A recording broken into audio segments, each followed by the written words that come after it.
Hi, good morning, everyone. Assalamu alaikum wa rahmatullahi wa barakatuh. It gives me great pleasure to welcome all of you to our first panel today on the topic of Islam and democracy, why religion and religious values matter. My name is Asma Saruddin. I'm the chair of the board of directors of CSID, and I will be moderating this panel. So we have 4 panelists today who will be sharing their perspectives on this critical topic. The format of the panel is as follows. Each panelist will make initial remarks for about 13 to 15 minutes, and we have to watch the time like a hawk because we are constrained by time. And after the conclusion of each of these presentations, I will then offer everyone an opportunity to engage among yourselves first for about 10 minutes or so. And then at the end, I will open it up to the floor, and we invite your comments and your questions. And I'm very much hoping for a lively discussion of this very important topic. Our first speaker is John Thomas Pinna, who is the Executive Director of Muslims for Muslims International. I think the program lists the organization incorrectly. And the title of his presentation is The Amman Message and Participatory Governance in the Muslim World. John.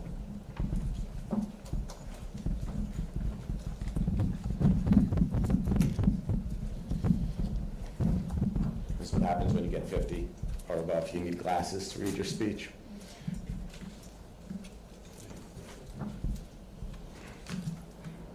I want to thank my hosts. I see a lot of old friends here, and I appreciate the opportunity to spend this time with you all. My mother would say that there's always space for the niceties and the protocols and the cordialities. So I thank you, I thank my hosts, and I appreciate the sponsors of this event and for allowing me to come and speak and spend some time with you. When I was thinking about writing this speech, a buddy of mine in the northern territories of Pakistan, he said to me in Urdu, "Kam karo besa panao," which basically means keep your head down, make money. And I thought about something that my grandfather said to me some time ago, Bitu Rabdi Nadari, which is basically mind your own business. We cannot afford to be siloed, divided by factionalism. My name is Pinna. It was Latinized from Pana, and my grandfather would always say, our name is ancient and indisputable, with his hand up in the air. And this came to mind when I was writing my comments. Democracy isn't a Western patent. It is ancient and indisputable. Before Jefferson penned Life, Liberty, and the Pursuit of Happiness, Bedouin tribes were holding shura councils under the desert stars, and Pashtun elders were hashing out decisions in the Jurgalon house. Consent of the governed isn't a Western import. It's older, sand-worn technology built right into our Muslim software. So why, in 2025, do pundits still treat Islam and democracy like oil and water? Because we keep letting extremists and armchair academics write our own narrative. It's time to repossess the pen, and the Amman message gives us the legal pad. So picture a scroll signed by more than 500 heavyweight scholars, Sunni, Shia, Ibadi, Sufi, Salafi. In 2004, they met in Jordan and said, enough fragmentation. This house needs new wiring. Their 3-point blueprint became known as the Amman message. 8 legal schools, all legit, takfir off the table, fatwas only by credentialed grown-ups. That's not theological fluff. That's a firewall against the viruses of sectarianism and lone wolf ideology. So why this matters for democracy? Because democracy is messy. So is Islam's legal matrix. But the Amman message does what a good constitution does. It names stakeholders, defines red lines, and sets up quality control. Stakeholders. It recognizes every mainstream maktab, a pluralist roster older than most nation states. Red lines. You can't excommunicate people because they pray with their arms higher or lower than yours. I'm giggling because my godchildren put their mustache in between the pages, so I'm sorry. No, we're serious, but quality control. Fatwas come with a license of accountability, not a YouTube channel or a PayPal wall. So strip out the Arabic, and that's Madisonian logic. Representation, minority protections, checks and balances. Let's connect the dots. So sure, a consultative decision-making appears in the Quran. Jirga Afghan tribal councils predate the Prophet, peace be upon him, by centuries. These are indigenous democratic engines. The Amman message tunes them up for the 21st century superhighway. From informal to institutional, local councils morph into municipal boards and fatwa councils with transparent rules. From might makes right to credential makes right. Knowledge outranks Kalashnikovs. That's how you build participatory governance without importing prefab systems that fall apart at the first sandstorm. Flashback to Herat in 2009. The local council didn't want to hear about democracy from me. I told them that no two democracies are the same, just like no two Muslims are the same.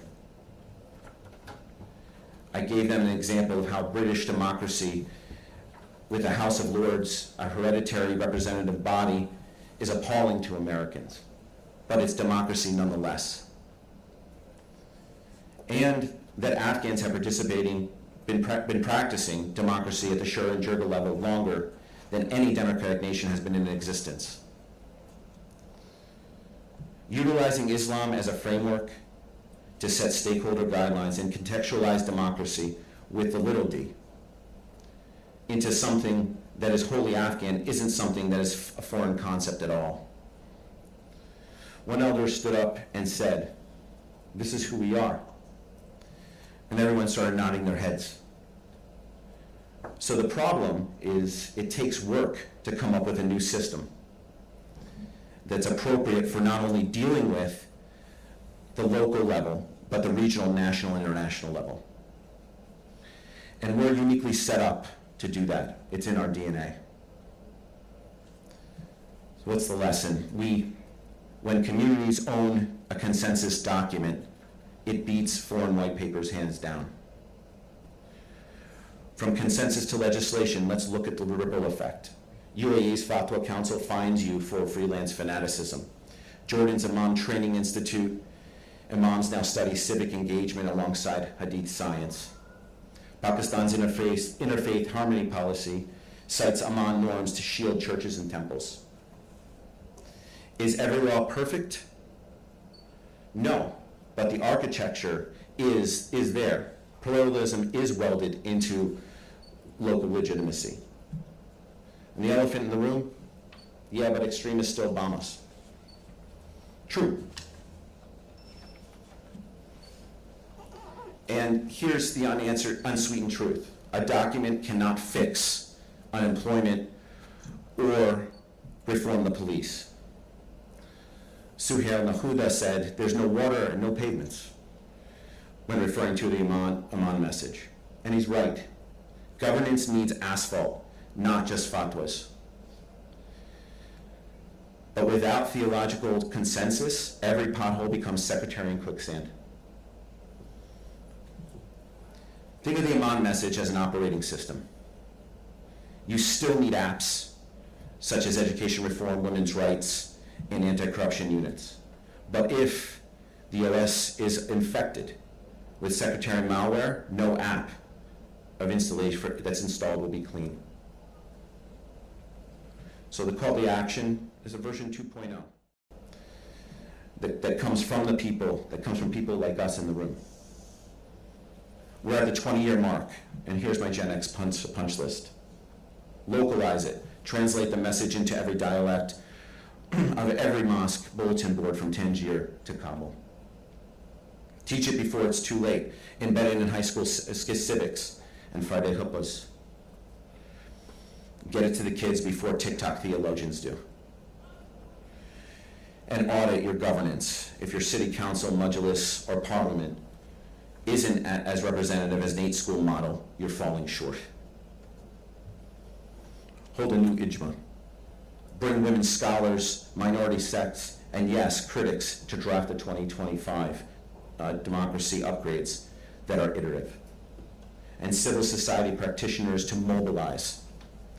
Scholars, did their thing. They did their bit, and now it's time for us to take the reins. Surah 3:103 tells us, hold fast the rope of Allah, all together, and do not be divided. And with the rope in the sand and the braided cord. A single fiber breaks, a braided cord hauls ships. The Amman message is that cord, 8 strands thick, consensus woven, ready to pull 1.9 billion souls toward the future where democracy speaks Arabic, Pashto, Hausa, Bahasa fluently and authentically.